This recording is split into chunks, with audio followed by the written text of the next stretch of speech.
साधकं कलाधरावतंसकं विलासि लोकरक्षकम् अनायकैकनायकं विनाशिदेवदैत्यकं लताशुभाशुनाशकं नमामि तं विनायकम् न तेतरातिभीकरं नवोदितार्कभास्करं न मत्सुरारिनिर्झरं न दाधिकापदुत्तरम् न तेतरातिभीकरं नवोदितार्कभास्करं न मत्सुरारिनिर्झरं न दाधिकापदुत्तरम्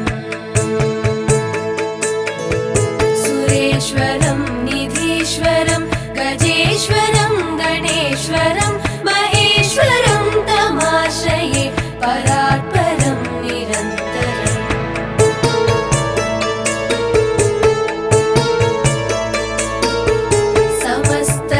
समस्तलोकशङ्करं निरस्तदैत्यकुञ्जरं दरेदरोदरं वरं वरे भवक्त्रमक्षरम् समस्तलोकशङ्करं निरस्तदैत्यकुञ्जरं दरेदरोदरं वरं वरे भवक्त्रमक्षरम् कृपाकरं क्षमाकरं मुदाकरं यशस्करं मनस्करं नमस्कृतां नमस्करोमि भास्करम् अकिञ्चनातिमार्जनं चिरन्तनोक्तिभाजनं पुरारिपूर्वनन्दनं सुरारिगर्वचर्वणम् अकिञ्चनातिमार्जनं चिरन्तनोक्तिभाजनं पुरारिपूर्वनन्दनं सुरारिगर्वचर्वणम् प्रपञ्चनाशभीषणं धनञ्जयादिभूषणं कपोलदानवारणं भजे पुराणवारणम्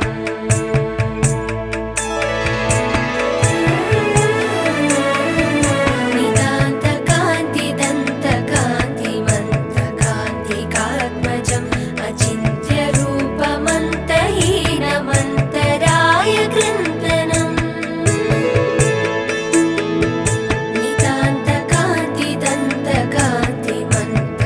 नितान्तकान्तिदन्तकान्तिमन्तकान्तिकात्मजम् अचिन्त्यरूपमन्तहीनमन्तराय कृन्तनम् हृदन्तरे निरन्तरं वसन्तमेव योगिनां तमेकदन्तमेव तं विचिन्तयामि सन्ततम्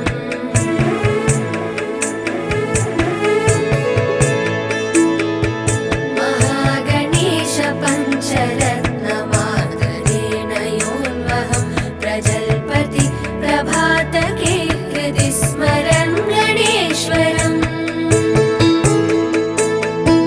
महागणेश पञ्चरत्नमादरेण योन्वहं प्रजल्पति प्रभातके हृदि स्मरन् गणेश्वरम् अरोगतामदोषतां सुसाहितीं सुपुत्रतां समाहितायुरष्टभूतिमभ्युपैति शोचिरा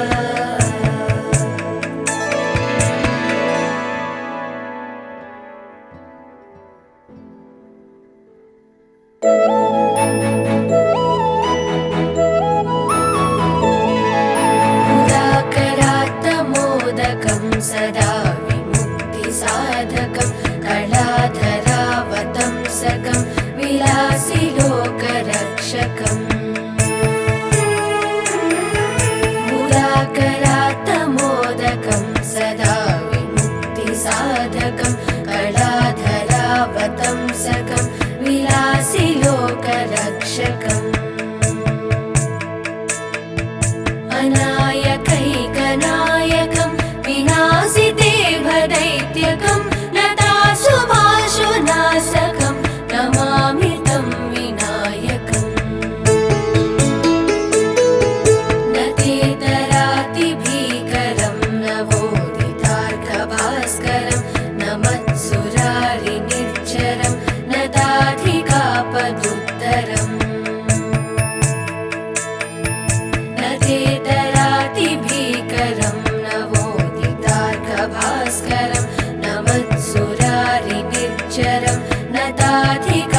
कापदुत्तरम्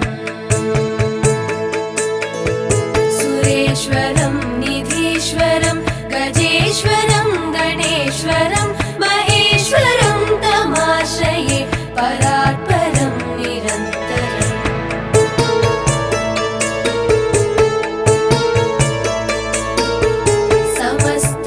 समस्तलोकशङ्करं निरस्तदैत्यकुञ्जरं दरेदरोदरं वरं वरे भवक्त्रमक्षरम् समस्तलोकशङ्करं निरस्तदैत्यकुञ्जरं दरेदरोदरं वरं वरे भवक्त्रमक्षरम् कृपाकरं क्षमाकरं मुदाकरं यशस्करं मनस्करं नमस्कृतां नमस्करोमि भास्करम्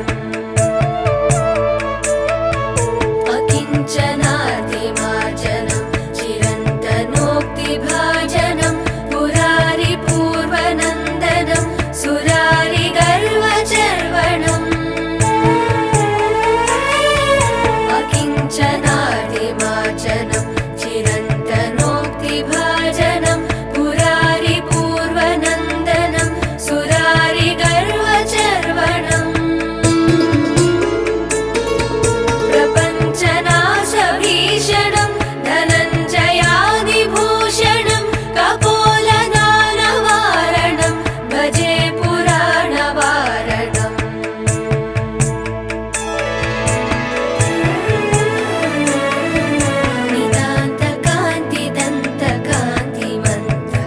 नितान्तकान्तिदन्तकान्तिमन्तकान्तिकात्मजम् अचिन्त्यरूपमन्तहीनमन्तराय कृन्तनम्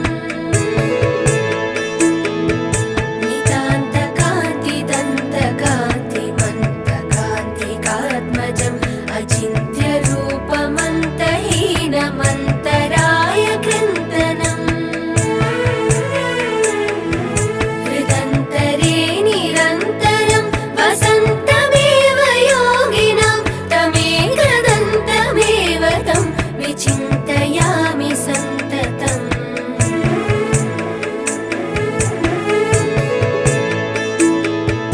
महागणेश पञ्चरत्नमादरेण योन्वहं प्रजल्पति प्रभातके हृदि स्मरन् गणेश्वरम् महागणेश पञ्चरत्नमादरेण योन्वहं प्रजल्पति प्रभातके हृदि स्मरन् गणेश्वरम् अरोगतामदोषतां सुसाहितीं सुपुत्रतां समाहितायुरष्टभूतिमभ्युपैति शोचिरा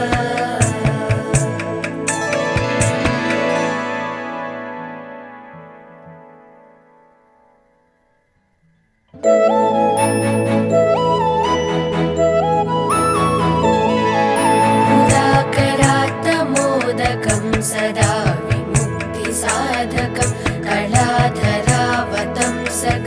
विलासिलोकरक्षकम् मुदाकरात्तमोदकं सदा विमुक्तिसाधकं कलाधरावतंसकं विलासिलोकरक्षकम् अनायकैकनायकं विनाशिदेवदैत्यकं लताशुभाशुनाशकं नमामि तं विनायकम् न तेतरातिभीकरं नवोदितार्कभास्करं न मत्सुरारिनिर्झरं न दाधिकापदुत्तरम् न तेतरातिभीकरं नवोदितार्कभास्करं न मत्सुरारिनिर्झरं न दाधिकापदुत्तरम् सुरेश्वरं निधीश्वरं गजेश्वरं गणेश्वरं महेश्वरं तमाश्रये परात्परं निरन्तरम्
सकं विलासि लोकरक्षकम्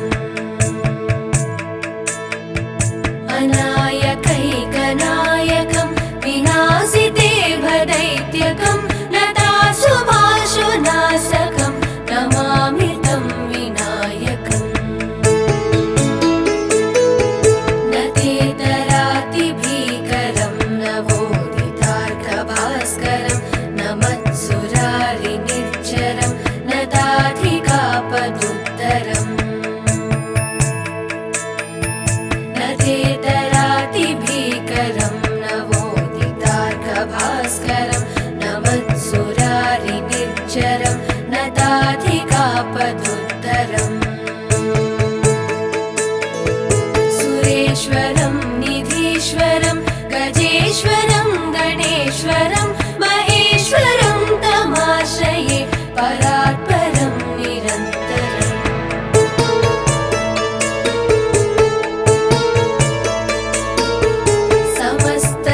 समस्तलोकशङ्करं निरस्तदैत्यकुञ्जरं दरेदरोदरं वरं वरे भवक्त्रमक्षरम् समस्तलोकशङ्करं निरस्तदैत्यकुञ्जरं दरेदरोदरं वरं वरे भवक्त्रमक्षरम् कृपाकरं क्षमाकरं मुदाकरं यशस्करं मनस्करं नमस्कृतां नमस्करोमि भास्करम् अकिञ्चनातिमार्जनं चिरन्तनोक्तिभाजनं पुरारिपूर्वनन्दनं सुरारिगर्वचर्वणम् अकिञ्चनातिमार्जनं चिरन्तनोक्तिभाजनं पुरारिपूर्वनन्दनं सुरारिगर्वचर्वणम् प्रपञ्चनाशभीषणं धनञ्जयादिभूषणं कपोलदानवारणं भजे पुराणवारणम्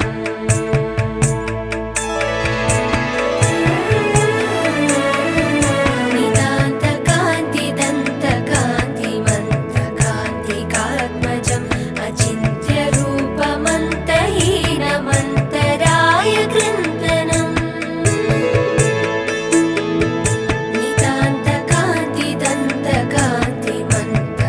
नितान्तकान्तिदन्तकान्तिमन्तकान्तिकात्मजम् अचिन्त्यरूपमन्तहीनमन्तराय कृन्तनम् हृदन्तरे निरन्तरं वसन्तमेव योगिनां तमेकदन्तमेव तं विचिन्तयामि सन्ततम्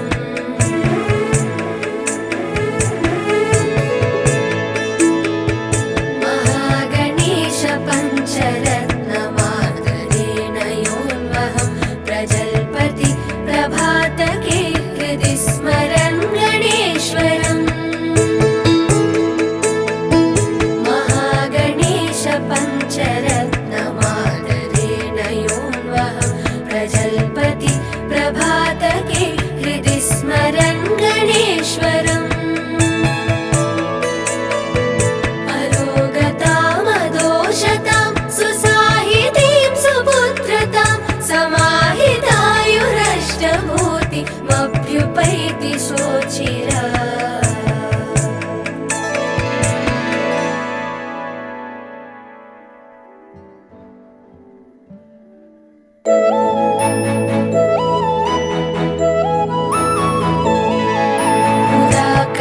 मुदाकरात्तमोदकं सदा विमुक्तिसाधकं कलाधरावतं सकं विलासि लोकरक्षकम्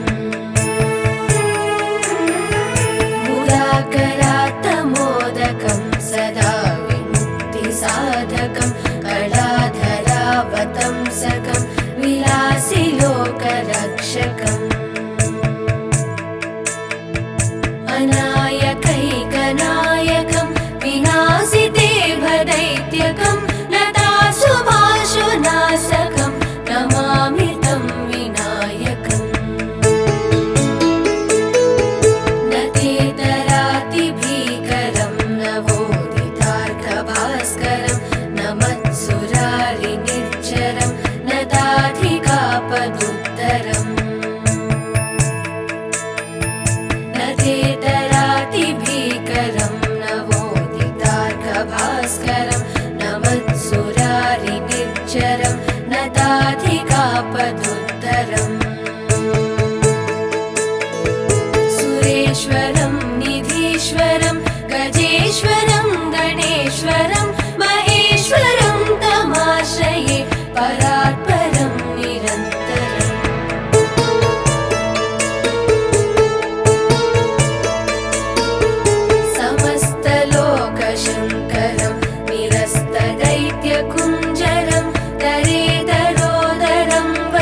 रक्षकम् मुदाकरात्तमोदकं सदा विमुक्तिसाधकं कलाधरावतंसकं विलासि लोकरक्षकम् अनायकैकनायकं विनाशितेभदैत्यकं लताशुभाशुनाशकं नमामि तं विनायकम् न तेतरातिभीकरं नवोदितार्कभास्करं न मत्सुरारिनिर्झरं न दाधिकापदुत्तरम् न तेतरातिभीकरं नवोदितार्कभास्करं न मत्सुरारिनिर्झरं न दाधिकापदुत्तरम् सुरेश्वरं निधीश्वरं गजेश्वरं गणेश्वरं महेश्वरं तमाश्रये परात्परं निरन्तरम्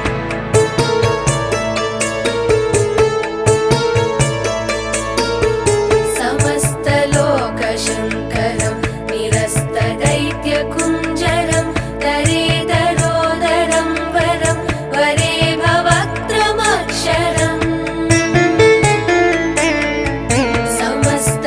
समस्तलोकशङ्करं निरस्तदैत्यकुञ्जरं दरेदरोदरं वरं वरे भवक्त्रमक्षरम् कृपाकरं क्षमाकरं मुदाकरं यशस्करं मनस्करं नमस्कृतां नमस्करोमि भास्करम्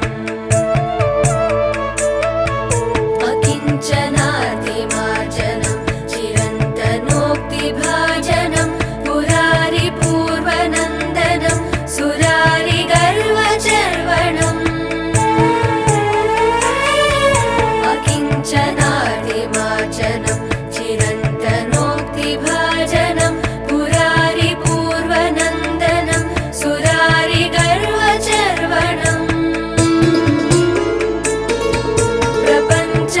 प्रपञ्चनाशभीषणं धनञ्जयादिभूषणं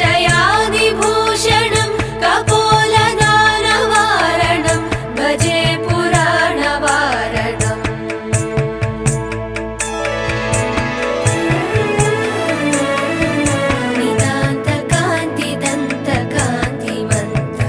नितान्तकान्तिदन्तकान्तिमन्तकान्तिकात्मजम् अचिन्त्यरूपमन्तहीनमन्तराय कृन्तनम्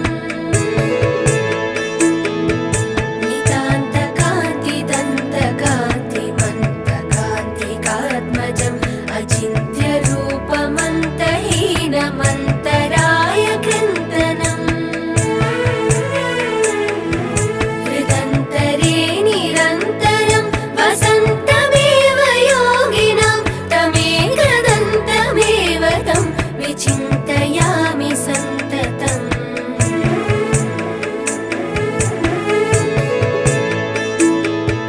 महागणेश पञ्चरत्नमादरेण योन्वहं प्रजल्पति प्रभातके हृदि स्मरन् गणेश्वरम्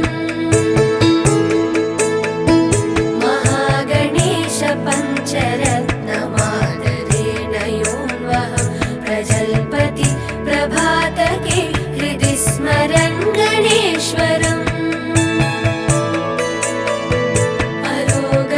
अरोगतामदोषतां सुसाहितीं सुपुत्रतां समाहितायुरष्टभूति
सर्वेश्वर